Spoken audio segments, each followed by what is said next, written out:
Hey there, it's Diana Van Blaricom, ROI's VP of ERP Strategy, and I am here today with Kyle Hodges from our PMO. Hey, welcome, Kyle. Hey, how are you? Good, good. Hey, today I want to continue our conversation that we've been having with our project managers, referencing back to some research that came out earlier this year from ERP News. There's a lot of discussion amongst the C-level folks around common points of failure on projects. And when we look at these projects, we're talking about an ERP project, which can tend to be quite timely and expensive. And so we got to make sure that we don't fail, right? We want to always set ourselves up for success. And so there's some C-level considerations lately around how do we make sure that if we go to bat, get our business case approved, get our budget approved, that we do walk into this with eyes wide open from a success perspective. So one of the things I wanted to chat about with you today is around that role of a project manager. So maybe you can share with us a little bit around your role here at ROI and just kind of some of the things that you're doing today.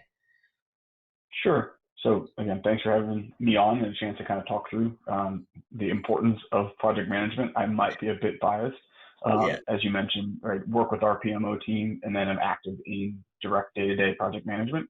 Want to make sure that I stay fresh on what's happening, what makes sense from a delivery and a methodology standpoint, and then make sure that we can then use that across our broader ERP projects and how we help implement. But very much hands-on, maybe sometimes more than some folks would care for. But I think it lends itself to what a PM can do for a project when you have that type of direct involvement, and hopefully the same type of excitement and engagement in making sure things are successful. Yeah, and I think that's one of the things about our team here at ROI is that we do all stay involved in the projects because it keeps us fresh and it keeps us entrenched in what not only what the customers are doing, but what our team is doing. And we're always looking for ways to do things better and faster and more productive for our customers. So let's talk about the role of the project manager. One of the pieces of this research of the common points of failure was the importance of the project manager and making sure that you have a good project manager, right? So let's talk a little bit about what makes a good project manager and, making sure that when you look at that, I've had this conversation with you. I refer to the PM as the CEO of the project, right? They're the ringleader that not only keeps the energy and momentum of the project, but the devil's in the details. Talk to me a little bit about what that project management role needs from a skills perspective, and then we'll talk a little bit about the time commitment on the project. Certainly. So from a technical, tactical piece, from a project management standpoint, and we'll go through, I think, some of these throughout our discussion, the importance of understanding, what are the objectives, what is the business trying to accomplish, right, and being able to put those into actionable terms, tasks, right, things that we can help, and in a way that's systematic, so that we can successfully get to the end place and the objectives of the project. And that also means linking together the people management side of it, the, kind of what are the strategic goals of an organization and how do you weave those together? Because it's not just about checking lists, but you have to have people on board. You have to have a vision and direction on how to get there. And you need to make sure that it does align with, again, the broader strategic values. So having those kind of technical pieces in place is important. And then some of the tools that you use, right? Whether it's project plan, whether it's how you communicate and the documentation that supports all of those activities, the transparency, where are you in a project? What are the expectations? Where are you going to move forward based off of the expectations? And again, does it satisfy the objectives? And then you've got to be able to make sure people really feel like they've got ownership as well. So again, coming back to how do you incorporate those pieces? Those are elements that I think are critical from a tactical standpoint. Talking about what do I find really helps bring all that together. You mentioned being a CEO. That comes with vision. It comes with being able to provide direction, but it also to some might just be a figurehead. And I don't think that works out well. You need to be able to have that vision and direction and have the right conversations, but the ability to then get into some of the details, right, into what's going on and understanding the nuances, be a bit of a glue, right, a facilitator, a MacGyver, right? You kind of step in and help fix and solve situations. Right. And the analogy I like most is a good PM is like a utility knife, right, or a Swiss Army knife. they've got tools that can help with everything. They're not necessarily your expert, but they're able to use those tools successfully to help get the job done. So those are some of the pieces that I think are really effective in project managers. Yeah, I think that's a good point. They tend to be really good problem solvers, right? Which you kind Yeah. of have to do. Talk to me a little bit about when people start these projects. I think there's a misconception that even though you might be working with a firm that's bringing in project management, or even the flip side of that, that you only need part-time project management, and that might be true. I think if you're doing one or two modules, but I want to talk a little bit about the importance of focusing on that because, like you said, they are the glue. They are kind of the ringleader. Um, and I want people to be cautious of underestimating the need, right? And some of the problems that can happen when you don't have that ringleader. Sure. So when you approach a project and you have kind of a narrow lens of, oh, it's these three applications, and you just kind of say, oh, that's fine, right? They're simple. You start to lose the connectivity, right? The synthesis of what's happening between those applications or those modules, and then obviously as you begin expanding it, now you're talking about what's going on within a specific application, what's happening within a work stream that's got an overarching umbrella over those applications, what's happening in terms of the technical support that's needed to make those happen. Where is there, dots being connected between the work stream and the technical side? And how is project management doing all of those pieces to keep it together? So really, you talked about problem solving. You need to have the ability to understand the myriad of things that are going on, right? All of these variables and how do they impact one another, and be able to leverage the understanding of those variables and the complexity of how they all work together to be able to help support moving everything in the project forward, and not just being so narrow-minded and focused on a single application, Yeah. but really looking at it at a macro level. So for someone who's stepping into an ERP project, right? So, we've seen the time for the folks that are doing their EMR, their EHR, and we're kind of on the downside of that now, right? Because everybody's kind of rolling off of their medical record implementations, which are massive. And we look at the ERP side of it, and while this is supporting the organization, we tend to have a lot less people actually keeping the lights on, right? So lean and mean. But for the organizations that are doing these projects that may be multiple work streams, right? We might be doing HR and payroll along with finance and supply chain, maybe at different times. But talk a little bit about what do you recommend from an FTE resource? I mean, typically, we try to have a full-time PM coordinating on our side, just because there's a lot of Mhm. activity with, if you've got the consultants there. But why is that important on the client side? Sure. So while on a project level, right, our PMs, the PMO is very capable of helping drive the tactical pieces that are happening from an implementation, right? We have the experience, we work with our consultants all the time. That doesn't mean that it always translates over to how do you also do the same things with the resources or the team members from the client side that are dedicated to the project, Mhm. right? And I think of it like this: you really want, kind of a dual partnership between the ROI PM and then the client PM, because they need to be working in tandem, and understanding how all of what we talked about earlier, all of these complex pieces that are in flight, how they're able to make sure that it's synced between here's what ROI is doing, here's what the client team's doing, here's what we have Infor doing at the same point, and how are we managing those discussions when we're integrating the third parties. The long-term relationship with the third party is really going to be on the client side. And so who's helping manage and make sure those are in place. And then the nuances, if nothing else, of how an organization functions, who to get to, who the right people are to make some things happen. You need a partner PM from the client team to make that really successful. Yeah, I like to think of them as conjoined twins. Mm-hmm.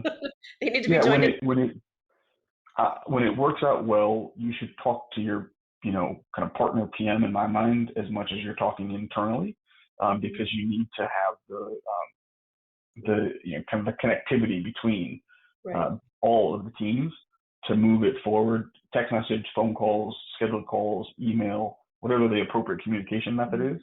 But just having those open lines of discussion are really important for moving everything forward. Yeah, and thinking of themselves as one team, right? Mhm. Yeah, absolutely. Yeah. Talk to me a little bit about communication, right? So communication is key. When we talk about problems that we see on projects, right? I mean, a lot of times when we come in and we're saving a project, rescuing a project, whatever you want to call it, we can see a direct connection between poor communication and just the lack of focused PM, right?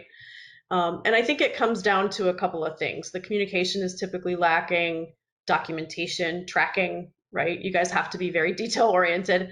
And then just failing to set expectations, due dates, what are the deliverables and those kinds of things. And what are some of the tools that we can employ to help folks get past that, right? So in a lot of these organizations that maybe haven't done an ERP in a while, there are folks who have been through projects before and they've got the war stories, but there's a lot of folks that haven't really been down this path before. So how can we help them avoid some of these pitfalls around the communication and expectation traps? Sure. So at a high level, when talking about communication, I and I know many of us from the PMO are avid supporters of communicating more than less, because you want to make sure there is clarity. You mentioned what happens when there's a disconnect in the expectations. If you're not communicating or aren't making sure you're using the appropriate terminology, right, the verbiage isn't understood in what's being communicated, those create issues. And the problem that we want to avoid is not issues coming up on a project. It's issues coming up that we can address by just having good discussions and good communication platforms. So some of the things that we do at a high level from a communication standpoint and tools that are out there, right? We track issues, right? We have weekly, daily communications that go out to give an update, right? To keep folks apprised on what's happening in the project. We specify the types of communication that needs to happen specific to key project activities. What are you doing during design? What are you doing during testing? What happens with build? End user training. What do we need to do to make sure we have the end user community engaged? So we have tools and templates that help support those types of communication efforts. We have dashboards, right, that kind of monitor where we are. We have tracking, spreadsheets and other, kind of checklists that help us stay on top of all the pieces that are happening. So that's just one element from a communication standpoint. When you talk about kind of getting at a more granular level, we are then looking at it within each of the phases or of the methodology, right? What happens when you're in plan? What happens to make sure that you're grabbing business requirements and you can trace that forward? And you've got documentation that builds on it's essentially a project history. And we can make sure through each step that we're able to go back and look, okay, we talked about it here, and here was the decision we made. Here's what started with this business requirement, and trace that through. We do that through each of the other phases of the project. And again, it creates referenceable material for anyone who should step into a project or anyone who has been on the project to be able to call upon why we made some decision or what we did to address an issue, or, oh yeah, I remember that was communicated 6 months ago and we're good to go.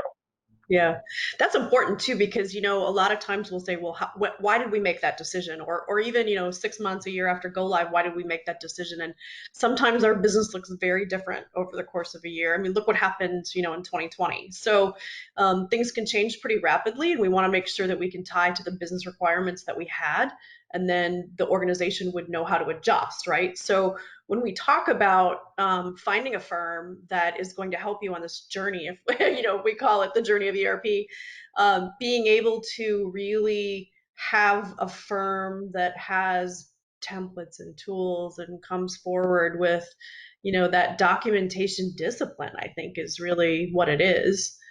There's one other thing I wanted to talk about before I let you get back to it today. We talk about the expense of these projects, and they're definitely an expense, right? There's a lot of time and a lot of money that goes into this. And what can organizations expect from a firm or even from their PM? Because their PM, I think, is the person that needs to be managing it, right? When we talk about tracking that actual to budget, what should a CIO, a CFO expect from their consulting firm, their partner, and even their own PM as far as tracking hours and dollars? Yeah, so it's one of the details in the areas that folks don't always want to talk about. There's a little bit of issue avoidance because they just want to have a budget and it's there and not have to deal with it. But you need to make sure that you're on track from each of the key activities, and or if you think there are areas that need to be addressed because there's potentially a scope change, or hey, we put time in for a particular type of activity, but the team wants to come back and readdress it, and we have a bucket of hours, but we're going to exceed it. What does that mean in terms of how do we want to manage our remaining budget? Do we want to do something to change it, or is it a $0 change?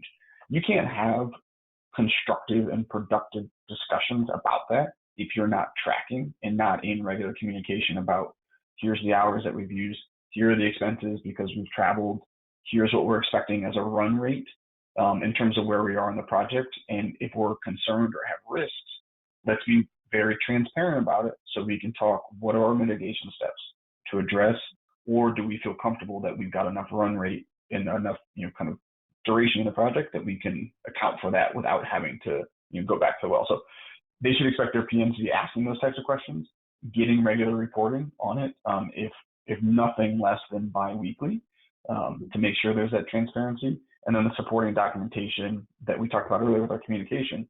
What are they getting for those hours? Right? Status reports, work deliverables, or kind of products, artifacts from the project itself. And then again, good discussions with the ROI PM team on, hey, here's where we are and here's what we're expecting. Are we okay with this? It's that, twins, we're together in this. Let's talk through it and manage this together. Yeah, yeah. So, for the organizations that aren't getting that today, feel free to call us. We're happy to help. But I think those are really important things. And a lot of times, where we do see failure is when the communication has not been there. And, we say, sometimes I hear people say, oh, we were surprised we'd burned through all these hours. And that should never happen, right? If you're tracking to the hours and the activities and you're transparent with your customer on what the activities are and where those hours are being spent, the budget report should have full transparency to keep people on track. And I think that's a key piece of it. We pride ourselves on being on time and on budget. Scope changes, things happen. Those are all things that can become productive conversations if you're managing well to that project budget. So good stuff. All right, Kyle, thanks for joining me today. I wanted to make sure we had your perspective because I know that not only in leading our PMO here at ROI, but you've got your sleeves rolled up and are managing a couple projects yourself. And we thank you for that. But I know that, it keeps us honest when we're actually doing the day-to-day activities, right? So as we work to refine our protocols for methodology, it helps that we're in the trenches a little bit. 100% agree. Yep. All right. Thanks, Kyle. Thanks for chatting. We'll see you next time. Thanks, everybody.